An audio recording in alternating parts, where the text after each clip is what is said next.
No, I don't think so. All right, when did this happen? Like 5 minutes ago? All right. And how many is injured? Is it just him? Yes, it's just him. All right, and how many suspects were involved? I don't know, sir. I was there with my bed and I just heard gunshots. All right. Put him under the bed. Where's that suspect at now? Do you know? No, sir. It was just after midnight on December 8, 2024. A quiet home in Lenoir County where everyone were asleep until the sound of gunshots shattered everything. Inside, chaos. A woman's voice breaks through the darkness, dialing 911. She's crying, words stumbling over each other, trying to explain what just happened. The dispatcher tries to steady her. "My boyfriend's been shot? Is he breathing?" "No, I don't think so." "When did this happen?" "About 5 minutes ago," she said. "Someone broke in and shot her boyfriend while she was sleeping." A masked intruder. No one knew who he was or why. In the background, a child is crying. Officers are already on the way, sirens blasting through the quiet night. Inside that house, 30-year-old Quinton Gray is lying on the floor, unresponsive. Multiple gunshot wounds. No sign of movement, no sign of life. The crying continues. The story remains the same. Someone broke in, someone pulled the trigger. Someone disappeared into the night. But in this case, it's not just what's said that matters. It wasn't about the intruder, but the betrayal. A mother who traded the father of her children for an affair. But before we go further, if you're new here, subscribe to True Crime Stories Chronicles and let me know in the comments, where are you watching from today? Quinton Gray's life, from the outside, didn't stand out in a way that would draw attention. He lived in Lenoir County, North Carolina, a place where routines tend to be simple, where neighbors recognize familiar faces, and where most days pass without anything worth a headline. It was the kind of environment where people focused on work, family, and getting through each week without trouble. Quinton fit into that rhythm. He wasn't known for being loud or outgoing. People who crossed paths with him often described him as someone who kept to himself, someone who didn't look for conflict. He moved quietly through his day-to-day life, handling his responsibilities and staying close to the people who mattered most to him. And at the center of his life were his children. He was a father first. That role shaped how he lived, how he made decisions, and how he spent his time.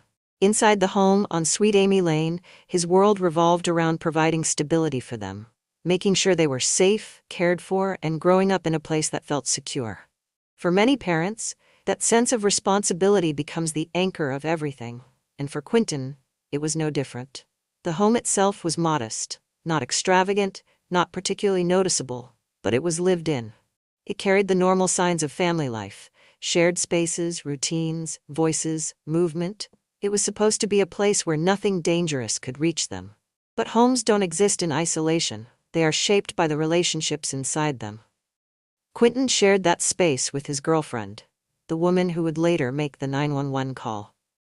From the outside, their relationship didn't raise immediate alarm. They lived together, raised children under the same roof, and presented a version of normalcy that didn't invite questions.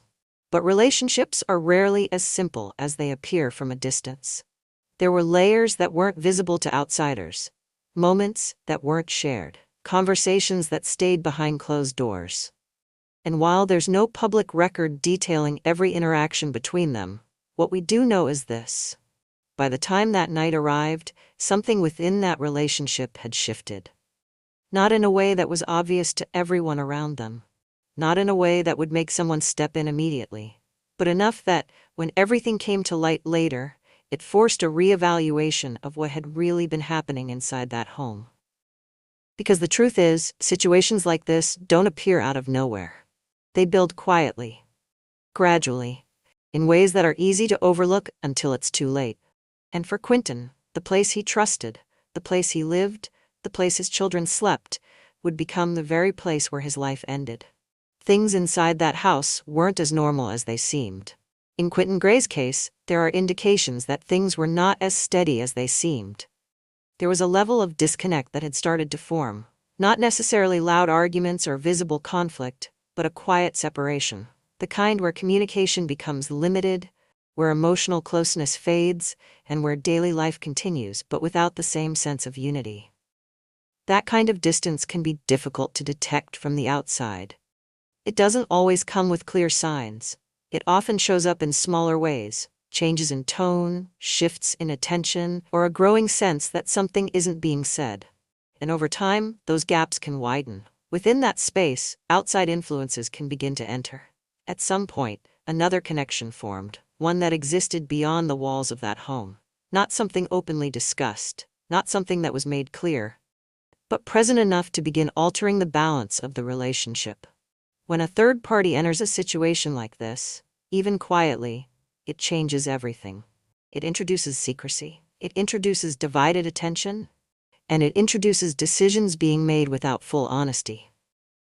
There's no public record that outlines every moment leading up to that night, but what became clear later is that this wasn't a situation that developed suddenly. It had been building over time, in ways that weren't immediately visible. That's often how these situations evolve, not through one single moment, but through a series of choices that gradually shift the direction of a relationship. And as those shifts happen, behavior changes. Sometimes it's subtle, like someone becoming less present, less engaged.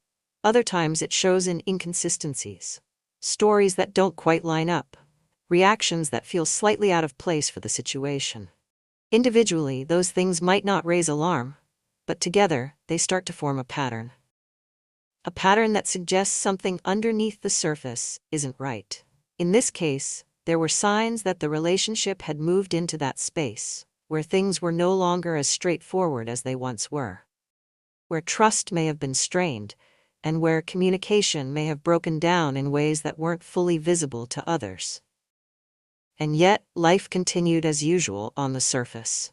As December 7th turned into the early hours of December 8, 2024, the house on Sweet Amy Lane settled into the kind of quiet most families expect at the end of the night. Inside, everything appeared routine. The children were in the home. The day had come to an end. No signs of disruption. No indication that anything unusual was about to happen. It was the kind of stillness people trust. The belief that once the doors are closed and everyone is inside, the outside world stays out. Quinton Gray was there, in the same place he had likely been many nights before. A familiar space, a place that should have felt safe. But sometime after midnight, that normal routine was broken. Without warning, gunshots rang out inside the home. Not outside. Not down the street. Inside. The sound would have been immediate, impossible to ignore, sharp, violent, and out of place in a setting meant for rest. In that moment, everything changed. Any sense of safety disappeared instantly, replaced by confusion and fear. Within seconds, the house that had been quiet was now in chaos. And then, the call. A phone connects. A voice breaks through. 911, what's your emergency? The woman on the other end, Quinton's girlfriend, is crying, struggling to get the words out. My boyfriend's been shot. Someone broke in. Please send help. Her breathing is uneven. Her words come in fragments. There's urgency in her tone. Panic. But behind her voice, something else can be heard. A child crying. The dispatcher moves quickly, trying to take control of the situation. Ma'am, stay on the line with me. Where are you right now? At home. I'm at home. I don't know what happened. He's on the floor. Listen carefully. Are you safe? I think so. I don't know. They're gone. There's movement in the background. The sound of someone shifting, maybe pacing, maybe looking around. It's hard to tell. The dispatcher continues, steady and direct. Is he breathing? There's a pause. Not a long one, but long enough to feel, I don't think so. Her voice breaks again, louder this time. The crying returns, more intense. Please hurry, please. The call continues, but the situation is already clear. Inside that home, Quinton Gray has been shot. He's lying on the floor, unresponsive. The person closest to him in that moment is the one on the phone, trying to explain what just happened. According to her, someone forced their way inside, someone fired the shots, and then they left. That's the version being given in real time. Outside, deputies are already on their way. Every second matters. The goal is simple: arrive, assess, and respond. But inside the house, the moments between that call and the arrival of law enforcement are filled with uncertainty. The children are still there. The crying doesn't stop. And the woman on the phone continues to repeat the same explanation. Someone broke in, someone shot him, someone ran. It's a story that, on the surface, sounds straightforward. A home invasion, a sudden act of violence, a victim caught off guard.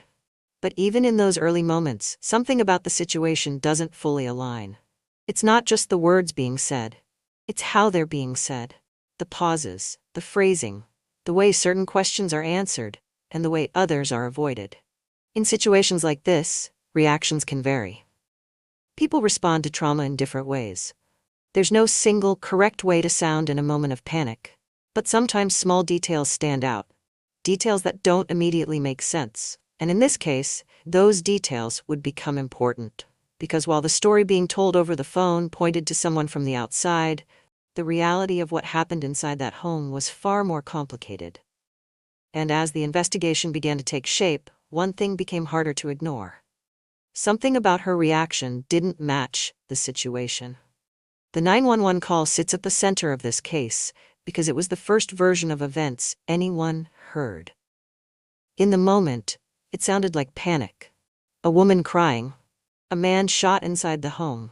A rushed explanation about someone breaking in. On the surface, it carried the elements people expect in an emergency call. Fear, confusion, urgency, desperation.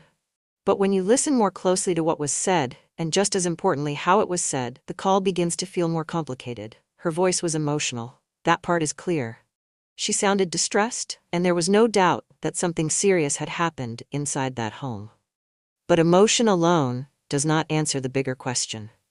The issue is whether that emotion matched the reality she was describing. That is where the call becomes difficult to ignore. When people face a sudden, violent emergency, their words are often scattered, but their focus usually locks on to the most urgent point: saving the victim, getting help, stopping the danger. In this case, Quinton Gray had been shot and was lying on the floor. Yet the call leaned quickly into the explanation of an intruder. Someone broke in, someone shot him, someone left. That framing matters. It placed attention immediately on an outside attacker. It gave the dispatcher a story right away.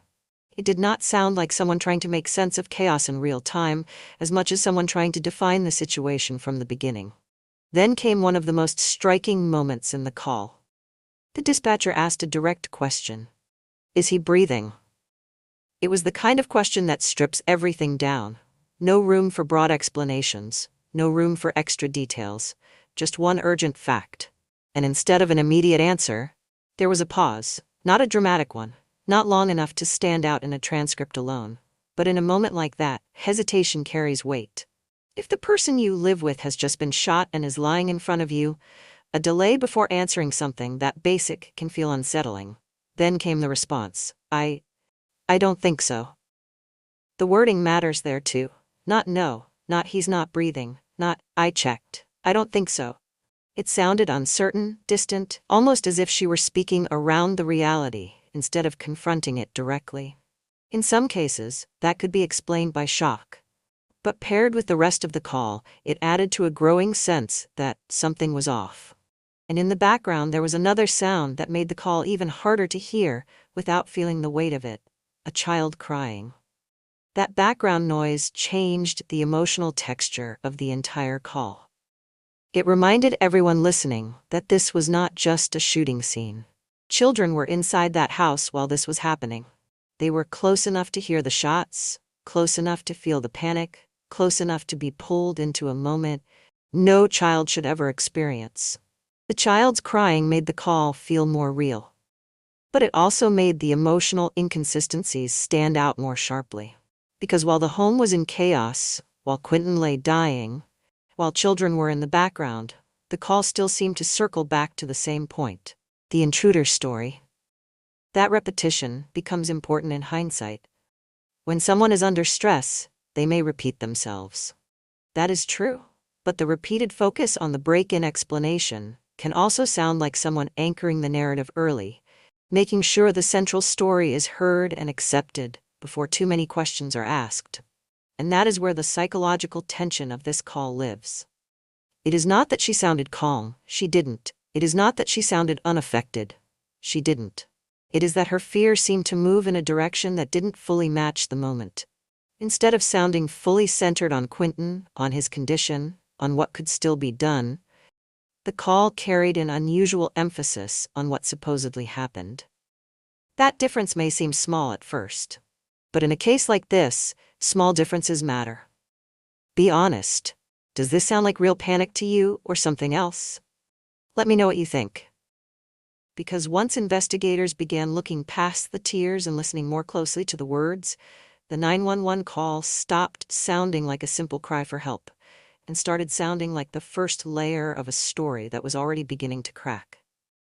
Deputies arrived at the home on Sweet Amy Lane within minutes of that call. The situation they stepped into was exactly what had been described, at least on the surface. A man inside the house, unresponsive. A woman visibly emotional. Children present. The kind of scene that immediately demands control, urgency, and quick decisions. Quinton Gray was located inside the home, suffering from multiple gunshot wounds. There was no movement, no response. Despite the speed of the response, there was nothing that could be done. He was pronounced dead at the scene. In those first moments, the working explanation came directly from the 911 call. A break-in. An unknown person entering the home, firing shots, and leaving. It's a scenario officers are trained to consider quickly. Secure the scene, check for any remaining threat, and begin looking outward for a suspect who may still be nearby. But as the scene was assessed more carefully, certain details began to stand out. For a break-in to occur, there's usually some form of forced entry, damage to a door, a window, something that indicates someone pushed their way inside. But in this case, there were no clear signs of that, no broken entry point, no obvious indication that someone had forced their way into the home. If no one forced their way in, then how did the shooter get inside? That question doesn't get answered right away, but it lingers. Then, there's the timeline. The version given on the 911 call suggested a sudden intrusion. Someone comes in, fires shots, and disappears. A fast, chaotic event. But when investigators began looking at the sequence of events more closely, certain gaps became difficult to ignore.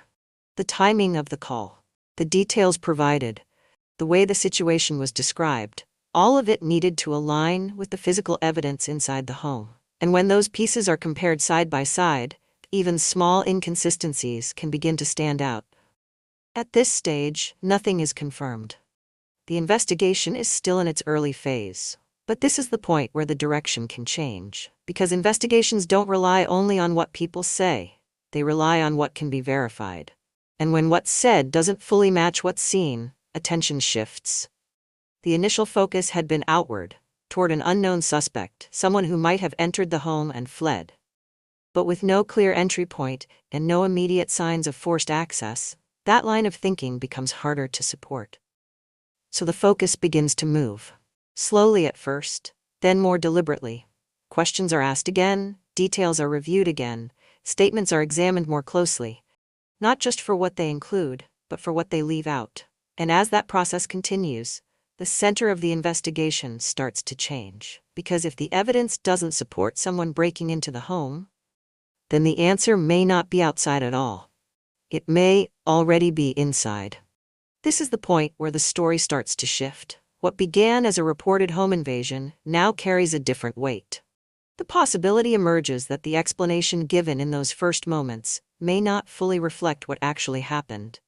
And once that possibility is on the table, everything gets reevaluated. The scene, the timeline, the people present. Every detail is looked at again, but from a different angle. Because sometimes the truth isn't found by looking outward for a suspect. Sometimes it requires looking much closer to where the story began. Investigators started looking inside the home, not outside. For a short time, the case held on to that original explanation. A break-in, an unknown attacker, a violent act that came from outside the home. But, as investigators continued working through the details, revisiting the scene, reviewing statements, and testing what they had been told against what they could confirm, that explanation began to lose its weight.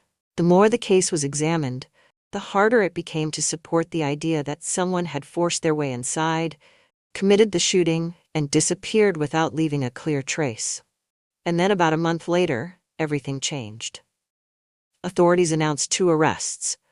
The first was Nyasha Perkins, Quinton Gray's girlfriend. The same woman who had called 911 in the early hours of December 8th. The same voice that had reported a break-in. The same person who had described an unknown attacker inside the home. The second was Calvin Coley, a man identified as her coworker. Both were charged with first-degree murder. And not just that, felony conspiracy. That charge matters, because it suggests this was not a sudden act, not a random intrusion, not a situation where someone made a split-second decision in the moment. It points to coordination, an agreement, a plan that involved more than one person. With that announcement, the entire narrative flipped. What had been presented as a home invasion was no longer being treated as the truth. Investigators made it clear that the original story, the idea that someone broke into the home and carried out the shooting, did not match the evidence they had gathered. The arrest of a coworker adds another layer, because it introduces a connection that exists outside the home, one that links back to the earlier signs of distance, the presence of someone else, the shift in the relationship that had already begun before that night. Now those pieces begin to align. The outside connection, the inconsistencies, the call, the lack of forced entry. Individually, they raised questions. Together, they form a different picture entirely. A picture where the danger did not come from an unknown person entering the home, but from something much closer. And at the center of it all is a detail that changes how the entire case is understood. The person who made the 911 call was now a suspect. Once the arrests were made, the focus of the case moved beyond what happened, to why it happened. The charges, first-degree murder and felony conspiracy, already provided an important clue. They suggested intent, coordination, a situation that developed over time rather than a sudden, uncontrolled act. And when a case reaches that point, attention turns to the relationship at the center of it. Quinton Gray and his girlfriend shared a home, shared responsibilities, and were raising children together. But by the time of his death, that relationship was no longer stable. The earlier signs of distance begin to carry more meaning when viewed in this context. What makes this case particularly difficult is not just the act itself, but the proximity. This was not a situation involving strangers. It involved people who were already connected, through relationships, through daily life, through shared space. That proximity changes how the event is understood. It shifts it from something random to something intentional, from something unpredictable to something rooted in personal decisions. And when you look at it through that lens, the conclusion becomes harder to avoid. This wasn't random, it was personal. Amid everything that happened that night, there is one part of the story that often sits quietly in the background, but carries some of the deepest weight.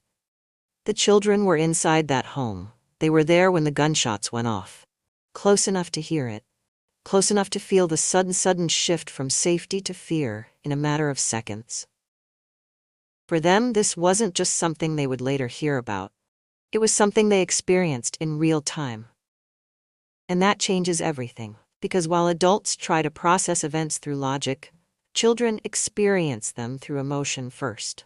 Sound, movement, tone, those details stay with them in ways that are hard to fully explain. The loud crack of gunfire, the urgency in voices, the confusion that follows when nothing makes sense anymore. There's no clear way to measure the impact of a moment like that. It doesn't end when the police arrive. It doesn't stop when the scene is cleared. It stays. It can show up later, in memory, in behavior, in questions that don't have easy answers. Trying to understand what happened. Trying to make sense of why a parent is no longer there. Trying to process fear that came without warning. And perhaps one of the most difficult parts is this. The place that should have felt safest to them became the place where everything changed. That kind of experience can reshape how a child sees the world around them. Trust becomes more complicated. Safety feels less certain. And the sense of normal life they once had is replaced by something they didn't choose and couldn't control. In many cases, the focus naturally stays on the victim and the investigation. But moments like this remind us that the impact reaches further. Because long after the headlines fade, and long after the case moves through the legal system, the children who were there that night will still carry it with them. What makes this case difficult to process isn't just what happened, it's what it reveals about how situations like this can develop without drawing attention until it's too late. From the outside, many relationships appear stable. People see shared homes, shared routines, and assume everything is functioning the way it should. But conflict doesn't always present itself openly. It can exist quietly, behind closed doors, in ways that are not visible to friends, neighbors, or even extended family. Another important layer is proximity. Many people assume danger comes from the outside, from strangers, from unknown threats. But cases like this show that harm can come from much closer, from people who share your space, your routine, your daily life. That proximity creates a level of access and trust that can be difficult to question, even when something feels off. And that's where awareness becomes important. Not in a way that leads to fear, but in a way that encourages attention. Paying closer notice to changes in behavior. Taking concerns seriously, even when they seem minor. Asking questions when something doesn't feel right. Speaking up can also play a role. In many situations, people hesitate to get involved. They assume things will resolve on their own, or that what's happening inside a home is private. But when patterns begin to shift in concerning ways, silence can allow those situations to continue without interruption. And then, there's the impact on children. When conflict exists in a home, even if it isn't always visible, children are often aware of it in ways adults don't realize. They pick up on tension. They notice changes. And when situations escalate, they are the ones who can be most affected. Protecting them means more than providing a place to live. It means creating an environment where they are not exposed to harm, physically or emotionally. And when that environment begins to change, recognizing it early can make a difference. When you think back to the beginning of this story, it returns to that moment just after midnight. A phone call. A voice asking for help. A version of events that at the time seemed clear. A break-in. An unknown attacker. A sudden act of violence. But as everything unfolded, that version began to shift. What was said in those first moments didn't fully match what was later revealed. The explanation changed. The focus moved. And the truth, piece by piece, came into view. Quinton Gray was more than a name in a report. He was a father. Someone who lived his life in a place he trusted, surrounded by people he knew. A man whose life ended in a space that should have been safe. And that contrast between what was said that night and what was later uncovered is what stays with you. Because it shows how quickly perception can be shaped and how important it is to look beyond the first version of events. If this story made you think differently about trust, about relationships, or about the importance of paying attention to what's happening around you, take a moment to share it. And if you haven't already, subscribe to True Crime Stories Chronicles for more stories like this. Someone out there might need to hear this one.